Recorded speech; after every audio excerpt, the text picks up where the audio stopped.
시청자 여러분 안녕하십니까. 지금부터 전옥현의 안보정론을 시작하겠습니다. 지금 한참 이제 오찬을 즐기시고 계실 텐데 식사하시고 나서 제 방송 많이 봐주시면 대단히 고맙겠습니다. 이번에는요, 제가 어제 심야 방송을 통해서도 말씀을 드렸는데 지금 갑자기 청와대 한 비서관의 부인이 이번 나토 정상회의에 이 현장에 가가지고요, 김건희 여사를 좀 수행했다, 이런 보도가 MBC 동아일보 보도로 해서 처음으로 단독 보도가 돼서 알려지게 됐어요. 그래서 이게 이제 야권에서 지금 문제를 제기하고 이슈화시키고 있는데, 저도 이제 어제 방송에서도 말씀을 드린 대로 저도 뭐 이런 대통령 정상회담 많이 다뤄봤는데요, 전혀 문제가 될 게 없다. 법적으로도 문제될 게 없고 정치적으로도 문제될 게 없다. 그야말로 비판을 위한 비판에 불과하다. 이렇게 제가 말씀을 드렸고요. 대통령실에서도 어제 그 뉴스가 나오자마자 입장을 발표를 했습니다. 그래서 제가 자세하게 보도를 해드렸는데요. 지금 조금 전에 대통령실에서요, 추가적인 입장을 내놨습니다. 그래서요, 핵심은 뭐냐? 인사비서관의 부인이 맞다. 그 다음에 나토 정상회의에 그 사전 답사 팀으로 가서 행사가 끝날 때 들어온 게 맞다. 다 맞아요. 자, 그런데 맞지. 그리고 그 다음에 이게 이제 지금 비판이 되고 있지 않습니까? 일종의 사선이 아니냐, 이런 이 비판을 지금 야권에서 하고 있는데요.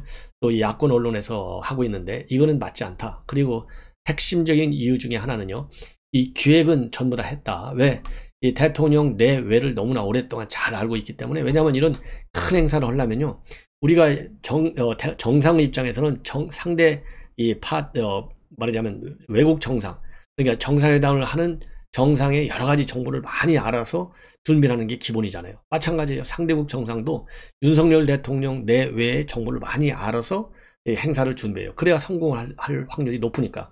그런 것처럼 김건희 여사를 잘 아는 사람이 기획을 하고 집행을 한다. 그러면은 전혀 모르는 사람이 하는 것보다는 훨씬 더 수월하게 작업을 할 수 있지 않습니까? 그런 측면에서 김건희 여사의 기획을 했다는 겁니다. 관련된 기획을. 그런데 현장에서 수행은 안 했다는 겁니다. 이거를 분명히 밝히고 있어요. 그리고 뭐 이번 그 의원 행사 지원과 관련해서 뭐 보수를 받은 것도 전혀 없다. 그랬기 때문에 대통령 수행원 중에는요, 기타 수행원이라고 있어요. 그래서 이번에도 기타 수행원이라고 하는 절차를, 그런 타이틀로 현장에 가서 나토 정상회담과 관련된 김건희 여사를 지원해 준 것이다. 모두가 적법적 절차를 통해서 이루어졌다. 따라서 어떠한 특혜도 없었고 이해 충돌도 없었고 적법성 위반 사례도 전혀 없다. 이러한 입장을 지금 대통령실 관계자가 어제는 이제 문서를 통해서 얘기했는데요, 오늘은 이 일부 언론의 인터뷰 형식을 통해서 밝혔습니다. 그래서 이 부분에 대해서는요, 이제 나토 정상회담 전에 이제 문재인 대통령이 갔다 오면은 김정숙 여사 때문에 얼마나 세상이 시끄러웠어요. 근데 이번에는 너무 좋고, 이 박지원 전 원장도 90점짜리다. 만약에 이 옷 패션 같은 거, 이 국제적인 시각에 맞지 않고 갔으면 얼마나 우리 국격에 손상이 갈 뻔하느냐. 잘한 건 잘했다고 해야지. 이렇게까지 평가하고 나섰잖아요. 그러니까 지금 야권의 언론과 그 다음에 민주당 쪽에서는요, 비판할 게 없어. 그러니까 지금 느닷없이 이원모 비서관의 부인이 참여한 것을 어마어마하게 불법이나 저지른 것처럼 이런 프레임을 씌워서 지금 비판을 하려고 하는 거예요. 그러다 보니까 이제는 이게 뭐가 어디서 어떻게 잘못 지금 비판을 하려고 하는지를 우리가 알아야 될 거 아니겠습니까? 그래서 제가 이 대통령실 관계자가 주요 언론에 오늘 밝힌 내용을 추가적으로 제가 말씀을 드리는 겁니다. 그래서 이 언론에 밝힌 추가적인 이 보도 내용을 보면요, 이 부인이 이제 신 씨예요. 인사비서관 부인은 맞는데 스페인을 이 부인이기 때문에, 그러니까 이원모 인사비서관의 부인이라서 스페인을 간 게 아니고 스페인 행사 전체를 기획하고 사전 답사하는 업무를 맡았기 때문에 이 청와대 그러니까 대통령실에서 도움을 요청해서 간 것이다. 그리고 민간인 신분은 맞는데 민간인 신분으로 이 행사에 참여한 게 아니고 수행원 신분으로 참여를 했다는 겁니다. 그래서 분류도 민간인으로 분류된 게 아니라 기타 수행원으로 분류됐다. 그래서 기타 수행원이라고 하는 것은요, 그야말로 행사를 하는데 필요한 민간인들을 갖다가 기타 수행원이다. 그래서 이러한 특혜니 뭐니 이런 비판의 소지를 없애는 거예요. 그래서 이 기타 수행원은 이 행정 절차가요, 딱 이러한 전문성을 가지고 있는 특정한 사람을 갖다가 기타 수행원으로 참여시키기 위해서는 외교부 문서에서 외교부 장관의 결재를 득해서 지정이 되는 겁니다. 그리고요, 이 신 씨의 경우에는요, 대통령 부부하고 오랜 인연이 있고 행사 기획이라는 것이 전문성도 필요하지만 중요한 것은 대통령 부부 의중을 잘 알아야 이 행사 효과가 클 것 아니냐. 그런 점에서 오랜 인연을 통해서 잘 아는 부분이기 때문에 특별히 기타 수행원으로 모셨다. 이렇게 밝히고 있습니다. 그리고 이 신 씨가 김건희 여사를 직접 현장에서 수행하거나 그 일정을 챙겨드리기 위해서 간 것이 아니고 단 한 차라도 수행한 적이 없다. 스페인 순방 행사를 기획하고 지원하기 위해서 행사를 기획하기 위해서 간 것이지 김건희 여사의 특정 행사 하나만을 지원하고 챙기려고 한 것이 아니다 라고 분명히 밝히고 있습니다. 그리고 다음 순방 때도 그러면 가느냐, 이 문제에 관해서는 뭐 지금 어떻게 알아요. 그래서 그거는 알 수가 없고 다음 행사 때 필요하다 싶으면 갈 수 있고 안 필요하다 그러면 안 가는 것이다. 그래서 그때의 순방의 성격과 국가 성격에 따라서 내용을 달리 할 수도 있다. 그리고요, 사실상 대통령실에서요, 이 김건희 여사, 그 다음에 윤석열 대통령 내외를 너무나 잘 알고 또 이 업무 능력도 출중하기 때문에 별도로 채용도 검토했는데 남편이 인사 비서관이기 때문에 이해충돌 문제가 있을 수 있다. 그래서 본인도 고사하고 또 대통령실에서도 그러한 이 비판의 소지가 있어서 특채용을 하지 않았다. 이렇게 해명을 하고 있습니다. 그래서 이 정도 이제 설명이면은 충분하게 여러분들께서도 야권의 일방적 비판에 대해서 반박할 수 있는 논리가 되지 않을까 싶습니다. 그리고 이와 관련해서 이 권성동 원내 대표도 말이죠. 오늘 KBS에 나와가지고 한마디 했어요. 아니 나도 강릉 지역구 행사할 때 당원이 아니더라도 내 행사에 필요하다 오면 나도 모시고 간다. 그리고 여러분들 잘 아시다시피 문재인 대통령 얼마나 BTS를 데리고 다녔어요. 해외 순방할 때마다 데리고 다녔잖아요. 그것도 비판의 여지가 있었어요. 왜냐하면 특정 정치 세력과 BTS가 마치 한편인 것처럼 보이지 않습니까? 그러나 그런 면보다는 이 BTS가 가지고 있는 국제적인 위상, 그걸 통해서 우리 한류, K컬처, 그리고 K컬처, 그러니까 이거를 국제적으로 홍보하고 위상을 높이는데 얼마나 크게 기여하느냐. 큰 틀에서 봤기 때문에 별도로 이 비판을 별로 안 했어요. 저도 뭐 비판한 적이 거의 없지 않습니까? 그런 것처럼 이번에 이 인사비서관의 부인이 동행한 것도 전혀 문제가 되지 않고 꼭 공직자만 국정 수행 과정에서 수행하라는 법이 어디가 있느냐. 이렇게 지금 뭐라고 그럴까요? 해명을 하고 반박을 하고 있어요. 그리고요, 이 권성동 의원이 또 한마디 하고 있는 것은 그냥 따라가서 사적으로 따라가가지고 놀기만 하고 왔다. 그러면은 문제가 되는 거지만은 직접 공적인 이 업무를 수행하고 보조하고 지원을 했는데 그 범위 안에서의 공적인 역할을 한 거, 이거는 얼마든지 정상적인 것이고 그런 공적인 역할을 했기 때문에 대통령 전용기를 타고 온 것이 아니냐, 아무런 문제가 없다. 이렇게 해명을 하고 있습니다. 자, 이번에는 말이죠. 지금 이제 드디어 여권에서 지금까지는 이제 서해에서의 우리 해수 공무원 피살과 월북 단정 사건, 이 관련 TF를 운영하고 있는데요. 전반적으로 포괄적인 측면에서의 안보 문란 사건을 전부 다 다루는 안보 문란 TF를 만들기로 했다. 이런 지금 보도가 나오고 있어요. 그래서 문재인 정부에서 김정은 눈치 보게 한 사건들, 그러므로써 대한민국 국격, 그다음에 우리 국민의 자존심을 짓밟은 이런 사건 처리 과정 전체적으로 다 조사하겠다라는 입장을 밝히고 있습니다. 그래서 오늘 이 보도에 따르면 말이죠. 권성동 원내대표가 뭐라고 얘기를 했느냐. 문재인 정권 때 국가안보 문란 사건이 언론 보도를 통해서 계속 드러나고 있는데 일개 행정관이 합참의장 모욕을 주면서 조사한 사건, 그 다음에 북한 선박이 내려오는데 우리 군함이 밀어내기를 해가지고 못 내려오게 한 사건, 그 다음에 이거 뭐 탈북일 수 있는데 못 내려가면 되겠어요? 그리고 북한 선박 경계에 실패를 했는데도 불구하고 우리 함정이 자연스럽게 삼청항으로 안내한 이 목선 사건, 이런 것들 조사 대상이 너무나 많다. 그래서 이제 이러한 이 안보 문란 사건을 총체적으로 조사해야 되겠다. 그래서요, 국가안보 문란 실태조사 태스크포스를 출범하기로 했습니다. 그래서 이 안보문란 조사 TF에서는요, 문재인 정부의 북한 눈치보기, 김정은 심기 살피기 전반을 조사할 예정이라고 합니다. 너무나 잘한 것 같아요. 너무나. 자, 그리고요, 또 이 한기호 사무총장이 지금 이제 문유군 당시 NSC 1차장의 지시로 이 박한기 합참의장을 청와대 민정행정관이 조사했다. 이것 때문에 지금 난리가 났지 않습니까? 그런데 이 사람이요, 지금 군인공제이사장으로 가 있어요. 이거 알박기 한 거죠.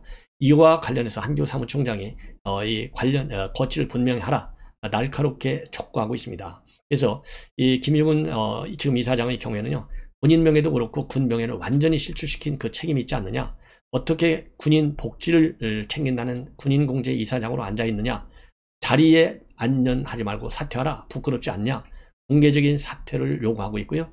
그리고 합참의장 조사와 관련해서는 문재인 대통령의 지시가 있었는지 이거를 밝혀라. 그리고 그 관련 문재인 대통령의 이 관련 여부 등등 이 배후 관련 사항과 관련해서 더 실토를 해라, 김유군, 이렇게 압박을 하고 있습니다. 그래서 이 부분에 관해서는요, 특히 김유군 군인공제이사장, 우리 국민의힘에서는 이거는 알박기 인사가 아니냐, 그래서 공식적으로 이제 벌써 2달이 돼가는데 이러한 사건이 터졌는데도 불구하고 모르쇠로 일관하는데 정말 한 줌 남은 명예만에도 외면하는 거냐, 이렇게 사퇴하라고 분명하게 밝히고 있습니다. 자, 그래서 전반적으로 말이죠, 이 문재인 정부의 군 관련 인사 전체에 관해서 이 한교 사무총장이 이 알박기, 그러니까 이제 전부 다 떠나라 라고 강력히 지금 이제 촉구하고 있는 겁니다. 그 다음에 이제 또 하나 중요한 뉴스가 나왔는데요. 드디어 이제 한동수 대검 감찰부장 사의를 표명했다, 이렇게 보도가 나오고 있습니다. 연합뉴스에서 처음으로 이제 보도가 됐는데요. 한동수 감찰부장에 대해서는 여러분들께 제가 설명을 드리지 않아도 충분히 다 아실 거라고 믿습니다. 임기는 내년 10월까지예요. 왜냐하면 작년 10월에 말이죠, 임기가 한 차례 연기가 됐어요. 그래서 2019년도 10월에 처음 조국 때 임명을 해가지고 2년이니까 2021년 10년 10월, 또 2년이니까 2023년 10월 1년이 남았는데요. 그리고 그동안에 한동수는 나는 임기를 끝까지 채우겠다라고 밝힌 바 있는데, 연합뉴스 보도에 따르면은 이제 사퇴하겠다라고 밝혔는데요. 천만다행이다, 저는 그렇게 생각을 합니다. 왜냐하면 이 한동훈 감찰은 뭡니까? 그야말로 객관적인 팩트를 가지고 정치적인 중립성을 지키면서 검사를 감찰해야 되잖아요. 왜냐하면 대검 감찰부장이니까 검사 감찰하는 거 아니겠어요? 그런데 완전히 편향적인 감찰로 일관해 온 사람이 바로 이 한동수 감찰부장이에요. 한동수 감찰부장 그동안에요, 채널A 사건, 한명숙 모해의중 의혹 사건과 관련해서 윤석열 대통령은 물론이고 한동훈 당시 검사장을 상대로 해서 이 감찰을 벌여가지고 대립각을 세웠어요. 추미애의 애완견 역할을 충분히 한 것이죠.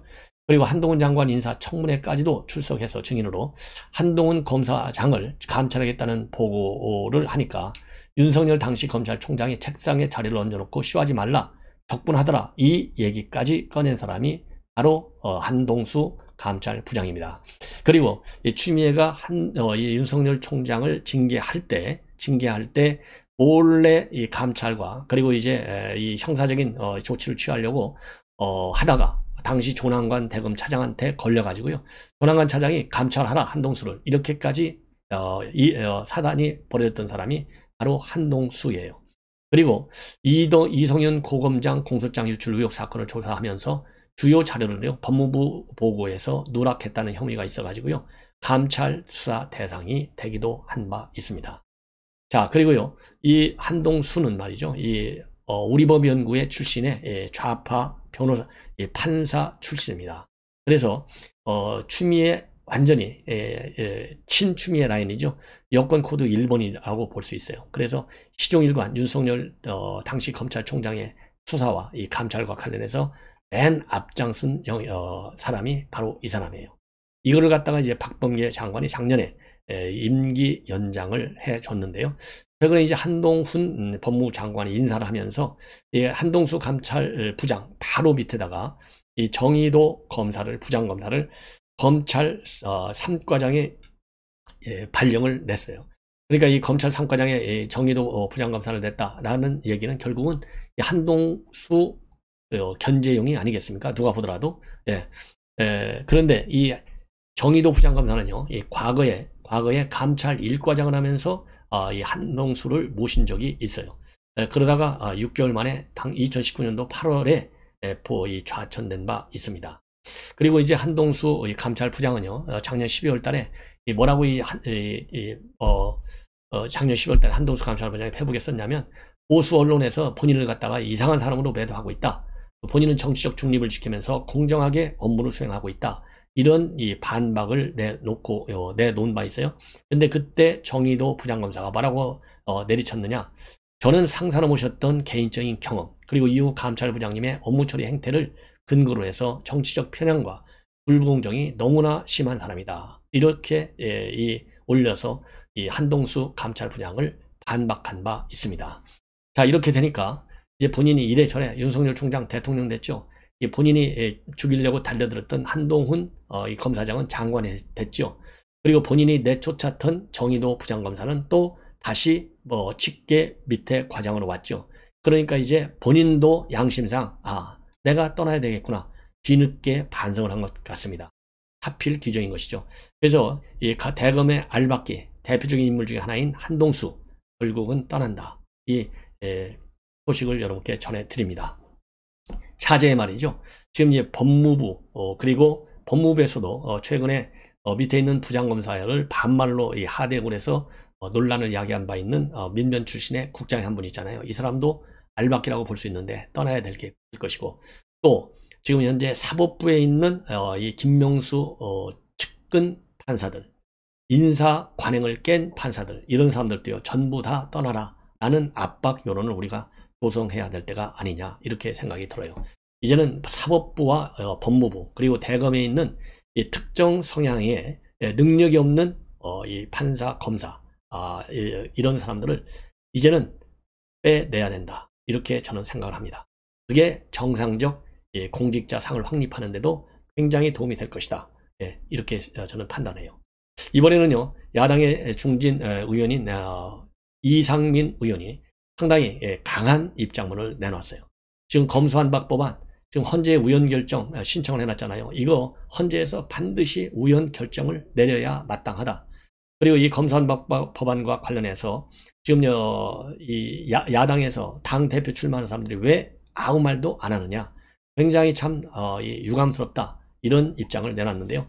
이건 당론과 정면으로 반대되는 얘기잖아요. 왜냐, 이번에 민주당에서 뭐라고 주장했어요. 권선동 원내대표한테 국회의원 구성하면서 너희들 사개특위 빨리 구성해줘, 그 다음에 검수완박 법안과 관련해서 헌재 소송 취하해줘, 이렇게 요청을 했잖아요.